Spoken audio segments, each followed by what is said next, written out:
Hello everyone and welcome. I'm talking today about the plants around the Pastoruri Glacier in Peru. Now this glacier is situated in the southern part of the Cordillera Blanca in northern Peru. It lies on the slopes of an Andean peak about 5,250 meters above sea level, and it's about 4 kilometers long, although it is retreating rapidly and it no longer accumulates ice during the winter to release in the summer. And as you begin to approach this area, you come across these wonderful bromeliads. It's the largest species of bromeliad, and it is a true alpine. It grows at altitudes of between 3,000 and 5,000 meters above sea level. The trunk can be 5 meters tall, and it has a rosette of hundreds of linear leaves with spines on them up to about a centimeter in length. The whole plant with its flowering spike can grow to 15 meters. Perhaps not surprisingly, it takes 70 to 80 years to reach flowering size, and a single plant can produce between 8,000 and 20,000 flowers over a 3-month period, and it's pollinated by birds. However, you see here a profusion of plants which have just flowered, but don't worry, there's lots more coming along, and there's always plants to take over and flower in any one year. But if instead of looking up at these puyas, you look down at your feet, then you may find this little member of the Malvaceae. This has the Acauli malva weberbarii has a triangular ovate leaf, quite deeply cut and serrated, and it's almost velvety on both sides of the leaves, which is of course due to the fact that it has very small hairs over the surfaces. The flowers form in a sort of tight central cluster in the center of the plant, and this is a mechanism by which many plants at this altitude protect the flowers and later the seeds from the harsh weather conditions. Another plant which we were delighted to find is this gorgeous Bulia Coria. It's endemic to the high Andes from the Cordillera Blanca in Peru to Lake Titicaca in Bolivia. And this grows at quite high altitudes, of course, where temperatures are cold, the winds are strong and persistent, and it makes a densely crowned shrub or tree, branching almost at ground level, and in the wild it usually grows to a height of about 4 meters. It's got small dark green leathery leaves, and on the undersides it's covered in a cinnamon brown indumentum. The inflorescences are scented, and the flowers are yellow when they open and then go through orange and eventually turn red with age. It flowers from December to June. I've got a small rooted specimen in the greenhouse, but I have to admit it's not doing terribly well. And this is the sort of scenery as you approach the glacier. You can see that in places it's quite wet and marshy. And those are the conditions that Werneria nubigena-like, not actually in the water. It likes to be on a mound or raised above it, but where there is plenty of moisture. It has stout creeping rhizomes, and the leaves are overlapping and sessile with a rounded tip. And they're carried in rosettes or fans, which are quite distinctive and makes it a relatively easy plant to identify. The white flower heads are usually sessile, and as you can see, the flower heads contain both ray florets and disc florets in the center. This is a plant which you find not only in Peru, but also in Ecuador and Bolivia, again at high altitudes. And we also found a member of the gentian family, a newly described species, in fact, Gentianella uberula, with violet petals with a green and white throat. Now, this is a really striking daisy, or groundsel more accurately, Senecio ceratifolius. It's, of course, in the Asteraceae. It's a very high altitude plant growing in the Cordillera Blanca, and it reaches a height of 15 to 30 centimeters. The flower heads are 5 centimeters across, and as you can see, they're pendulous.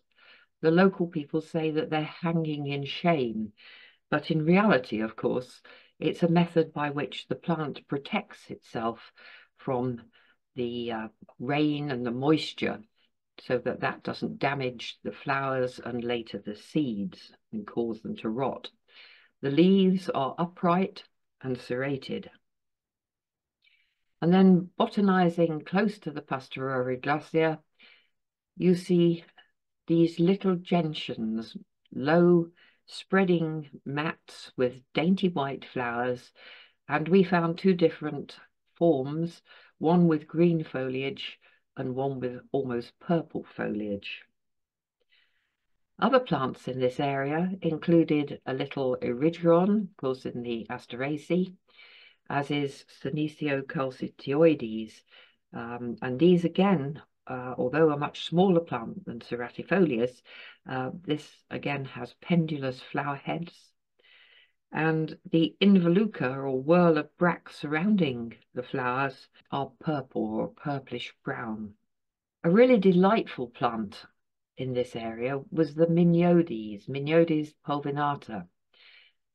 Makes little rosettes of leaves which are covered in white woolly hairs. And this again is a method by which the plants protect the flowers and the seeds at these high altitudes, because the white woolly hairs on the leaves prevent them from losing much water through transpiration.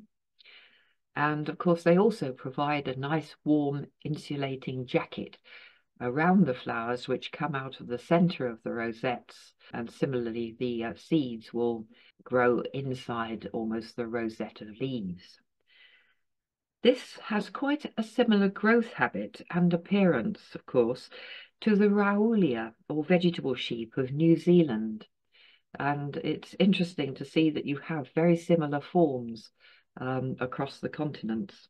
More members of the Asteraceae include these, Senecio expansus, which is found from Peru to northern Argentina, and it has leaves which are covered in white hairs, and it only has disc florets on the flowers. The leaves are quite crinkled and serrated, as are to some extent those of Paraphernelius, but they're also quite deeply veined and lobed, as you can see there. A gem was, of course, Nototrichi obtusum, much prized by alpine enthusiasts.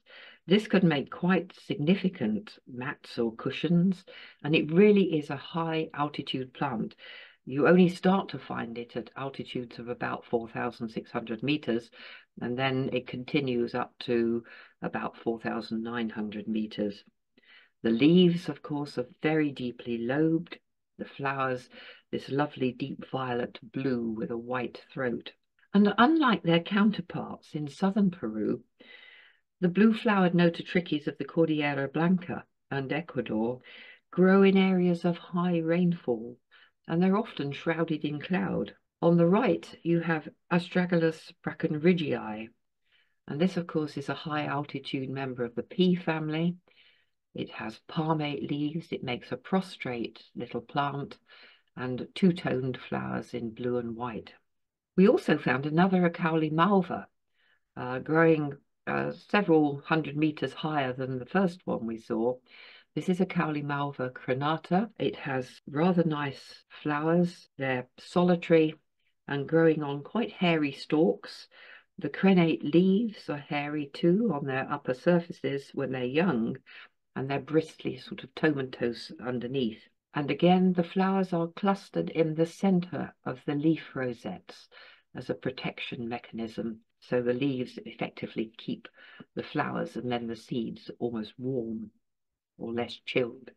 We also found another Nototrichi, a very tiny one. In fact, it's a minute annual species with very dainty flowers and then crenate hairy leaves.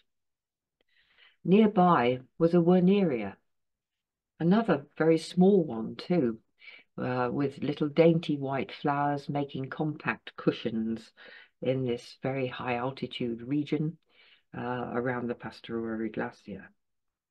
Now you might be surprised to find that there are cacti too. In fact, many cacti are true alpines. This particular one, Ostracylindropuntia flacosa, is a ground cover cactus. It forms quite substantial cushions, and you see again they are covered in white, long, woolly hairs, and then it has reddish yellow spines. It's quite widespread in central and northern Peru and Bolivia on what is called the high puna. That's the high moorland, the high grasslands of the area. And it grows amongst the grasses and the little tussocks and small shrubs. When it does flower, it bears bright yellow blooms. Now, I've seen Chuy Ragers growing in Patagonia, and they're often yellow and fairly small bushes. You know, they don't grow very high. But this particular one made quite an intricately branched shrub up to about 150 centimeters in height. And the leaves are narrowly ovate. They're smooth on the upper surface, and they have white or red-brown silky hairs beneath. The bracts around the flowers are a reddish chestnut colour, and then the flowers themselves are yellowish or white, or maybe orange. And it's used in traditional medicine for its anti-inflammatory properties. Then as we began to descend, we found a Bartzia. Now, normally they're hemiparasitic, but this one certainly looks as though it was making plenty of chlorophyll, but it was probably getting some of its nutrients from the grasses which surrounded it. On the right, you have Gana Sedifolia. Now, this is a widespread, small, short-lived herb. It's often described as being annual. The flowers close at night or on cold and cloudy days, so it only opens really when the sun shines. And this always likes to grow in damp areas, so you'll find it in areas that are boggy or swampy. And the final plant I'm going to show you of this talk might surprise you. It's Saxifraga Melanica, and this is at its northernmost extent of its range, because of course, as the name implies, you find it around the Magellan Straits. That's between Tierra del Fuego and southern Patagonia, and then it extends all the way along the Andes through Chile to Peru. It's a mat-forming perennial, and it likes to grow in crevices or sheltered by the rocks, and it was growing around this waterfall. So I hope you've enjoyed seeing some of the plants around the Pastoruri Glacier, and thank you for listening.